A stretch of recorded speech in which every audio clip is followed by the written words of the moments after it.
We all know the view from inside a car. Everybody has a stake in this. We all just want to get home to our families every night. We take you for a ride like you've never been on as we investigate why this stretch of highway is so dangerous. State lawmakers are back in an effort to reach a property tax compromise, not so much for you, but to prevent two ballot issues from smashing the state's piggy bank. Sort of like we got squatters in our house and we're going through the process of eviction. A conversation with the new Colorado GOP chair about what the party will look like without the old Colorado GOP chair, who may still actually be the Colorado GOP chair. We'll figure it out next. A section of I-70 in Wheat Ridge is so dangerous, CDOT will lower the speed limit again to try and prevent another deadly crash. Earlier this month, 3 people were killed when a truck lost its load and tipped over in a construction zone. We want to give you a different perspective on what it's like to drive that part of the highway. Our Mark Sellinger takes us behind the wheel.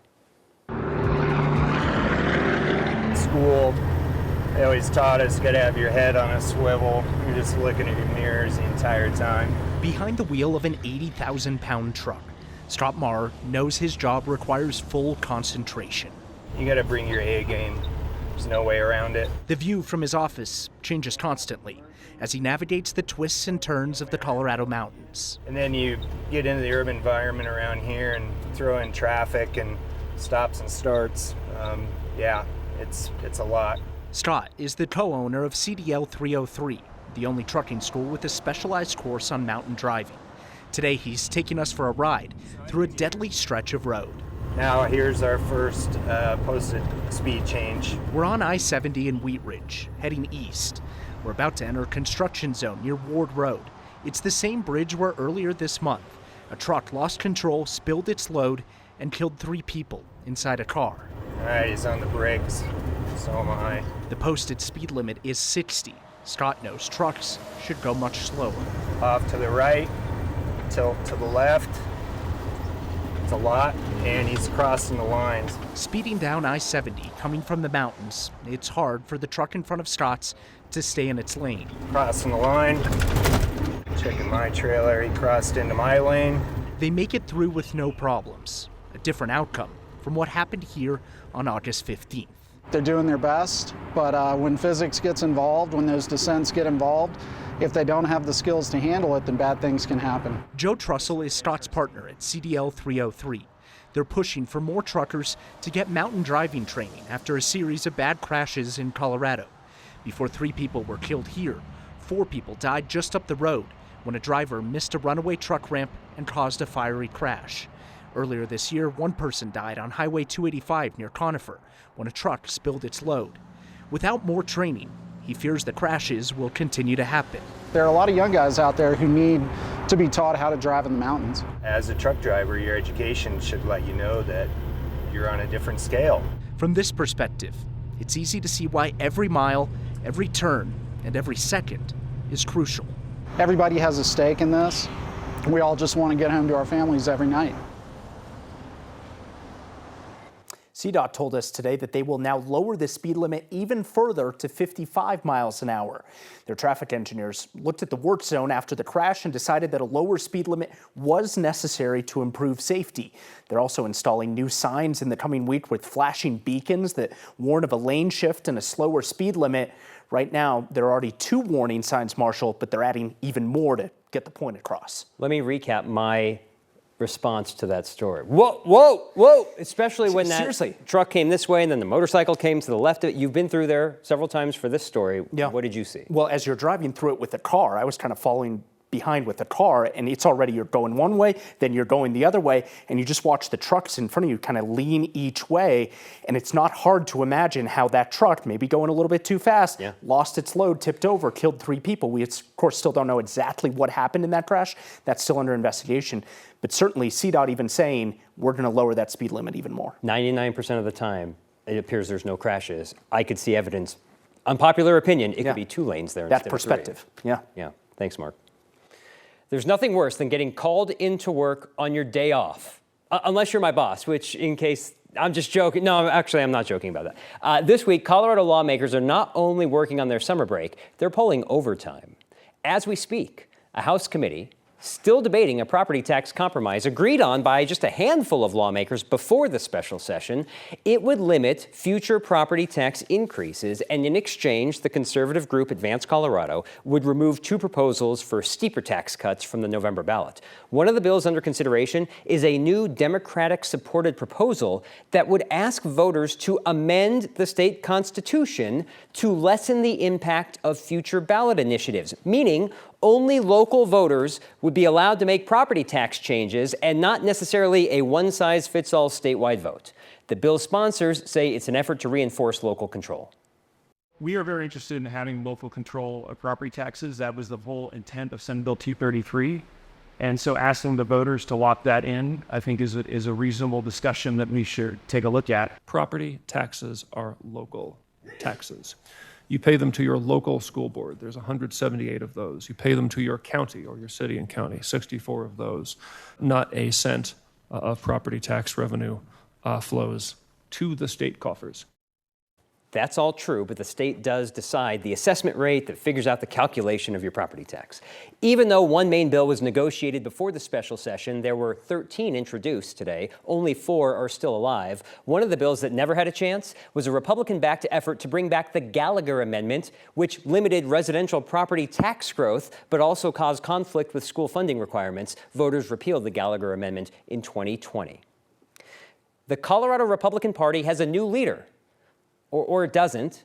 It depends on who you ask. Over the weekend, Colorado Republican Party members voted to remove Dave Williams as chair and oust the other leadership. But that leadership had called this past weekend's meeting fake already, failing to recognize the results. And one Republican today used an even stronger word. That word, though, is still okay to use on daytime TV, making it worthy of the As the Colorado GOP Turns Spinning Globe. Randy Corcoran, Colorado's Republican National Committee man, said this past weekend's removal of elected leaders smacks of a coup. Here's why he said that in an email to Republican Central Committee members. Less than half of Colorado Republican Central Committee members attended this past Saturday's meeting where Dave Williams and other party leadership were removed. Party bylaws say officers can be removed by a vote of 60%. What's not clear, though, is if that means 60% of the entire Central Committee or 60% of those in attendance. Williams and other party leaders were voted out with 60% of those in attendance.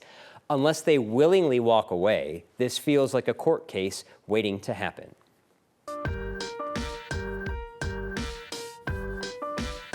Our next conversation is with the Republican who left this weekend's meeting believing he's the new party chairman. Eli Brer was elected as new Colorado GOP chair over the weekend in a meeting that is not being recognized by the Republican Party leadership that was just ousted. My conversation with Brer about the direction of the Colorado GOP starts with, what am I supposed to call him? Do you consider your title?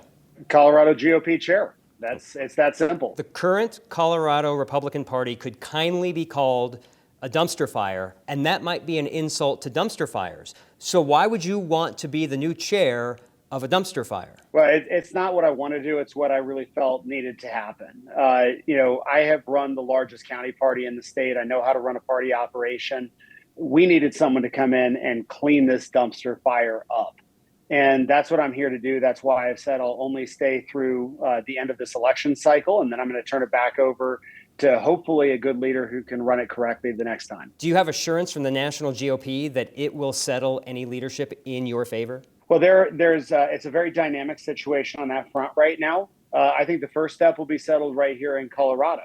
The Colorado courts do have jurisdiction over enforcing final rules of the Central Committee of a political party. Will you have the party endorse all Republican candidates in a general election, even if you personally disagree with them? We already did. It was my very first act as state party chair. I stood in front of the state Central Committee and said, on behalf of the Colorado Republican Party, we endorse every Republican candidate who appears with our name on the general election ballot. And that's what a party should do. What is success for you in taking over leadership with just 2.5 months to go before the election? If Republicans do not win swing seats, is it your fault? Well, right now, we're still trying to get stock of exactly what's going on. And the first thing we have to do is stop doing the harm.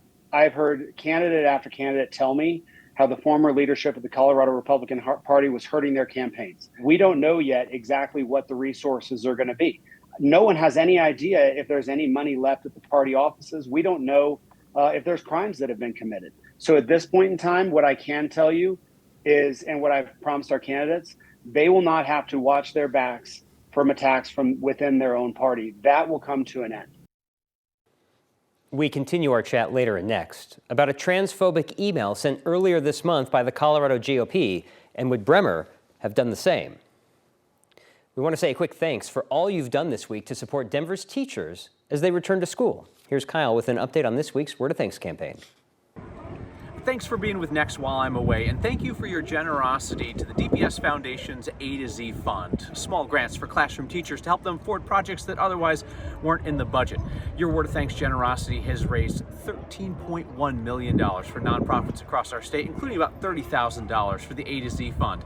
If you know of a nonprofit that's improving your corner of Colorado, email me, next@9news.com. See you later this week. The state party needs to not be sending out communications that damage our candidates. And the tale of two Colorado GOP chairs continues. One of two men claiming leadership of the party distances himself from its recent messaging. That's next. Before Eli Brer was elected new chair of the Colorado GOP, the now ousted leadership sent a transphobic email to party members. That email, earlier this month, attacked transgender Democratic State Senate candidate Vivian Smotherman while promoting her opponent, current Republican State Senator Cleve Simpson. Simpson said he wanted nothing to do with the email's content and called Smotherman to apologize. That email is where we continue my conversation with new party chair Eli Brer. When you ran for U.S. Senate in 2022, you made a focal point of your campaign as opposition to transgender women participating in women's sports. You even raised money off of that opposition. Would you have sent the same transphobic email that the previous leadership did? I've talked to Senator Simpson about that, and I've given him my word. We will never send any communications into his district that are not fully coordinated and supported by him. That communication never should have been sent. That never should have happened, and under my leadership, it never will happen. Because he wasn't consulted or because of the content? Well, it's both. It should never happen that the Republican Party blindsides a candidate in the middle of a general election with a campaign message, regardless of what it is. Earlier this month, the Colorado Republican Party that just got ousted sent an email to party members supporting Tina Peters ahead of her election security breach trial. Do you think the state party should continue backing Peters? At this point in time, I would not expect to see anything else on that. You can find my full 15-minute conversation with Eli Brer on the Next YouTube channel at 9news.com. Some of the most crucial years in child development start before kindergarten. For this year's incoming kindergartners, those developmental years were particularly rough. An annual report tracks where they might be falling short. Our Byron Reed shows us how the results are helping educators across the state. Every good solution starts with a plan. We are building our educators to be those strong ambassadors of joy and connection. A process that Clayton Early Learning School Director Jerry Mendoza is helping her educators work on. We hope we start our new program year where we're connecting with our families to figure out what is it that we can do for you today. It's a question that the Colorado Children's Campaign is helping them answer. The group recently released their annual data called Kids Count, a report that discusses issues facing the state's students and their families. Part of the report addresses kindergarten readiness for preschoolers. This book actually has a county-by-county breakdown of the data that we have access to across all of our issue areas. Melissa Mares is the director of early childhood for the campaign that's seeing more students enrolling in preschool since the pandemic. Even though the report showed increases in social-emotional development, Mares says they saw a steep drop in early childhood literacy from 74% to 66%. We see over the last 3 years that sort of the trends go up and down, but it is noteworthy this year. It's a little bit further down in literacy. So sometimes there's a key cause that we can point to, which has also fairly obvious solutions that we're working on to make sure that doesn't happen again. Mares believes factors like the lack of family access and the pandemic may have played key roles in their results. Access to early childhood programs and services are really dependent on a family's means. And that does not lead to good outcomes for kids, especially those who need this the most. The school year 2020 to 2021, all data collection was paused because of the pandemic, so we're still seeing those impacts too.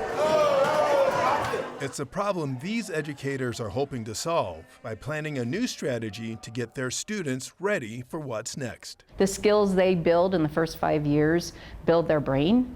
We see ourselves as brain builders. For Next, I'm Byron Reed. Congratulations, you almost made it through your Monday. And it was weird. It was kind of gray this morning. A couple of rain showers early this morning, and then the sun came out. And with that sunshine, we warmed to 88 in Denver. We're down to 85, but still some 90s on the map across eastern Colorado. And that's also where we're seeing some of the heavier thunder showers that are tracking from the southwest to the northeast into Nebraska and Kansas. Some of them creating some flooding rain with a flash flood warning north of Lamar. Relatively quiet for northeastern Colorado. A stray shower moving across the metro area, not out of the question tonight. But all in all, this is going to be probably the best chance for precipitation over the next 7 days because we are sunny and comfortable tomorrow, 87. We pop to 91 ahead of the coolest day of the week, Thursday. Highs in the 70s possible on Thursday. Beautiful weather heading into the Labor Day holiday weekend. A group of Coloradans got together and worked together to create something I think is beautiful. One of Colorado's darkest days inspired a more hopeful vision for the future. A group of musicians shares that vision through song. Next. After losing her husband in the Boulder King super shooting, Ellen Mahoney felt inspired to create a message through song, hoping it will inspire others to take action. 3 and 4 and. If we can remember that we're all connected and that we're all one, we can stop cherry picking these ideas that separate us. A powerful tide is surging, a sea of change is emerging. I thought, I want to write a song for democracy. The threat of losing human rights keeps us up too many nights. I'm Ellen Mahoney. I'm an author and a writer. I love to write. Ellen approached me after a dance class and said, I've got these lyrics. My first thought was, it's just a beautiful song with a beautiful message. Stand up, stand up, stand up for democracy. That is the essence of democracy, is letting your voice contribute to the world around you. Befriending your neighbor, that's how it's done. You have a voice, so make it heard. You can fight to keep us free. I think the most important message is at the core of it all is love. We're all way more alike than we are different. We can and should come together to make the world a better place. Just because you feel differently from me doesn't mean that we can't be friends. We have the strength, we stay strong. Remember to fight for what we believe and to vote. Cool. All right. You messed up some words, Dad. Did I? Surprise feedback next.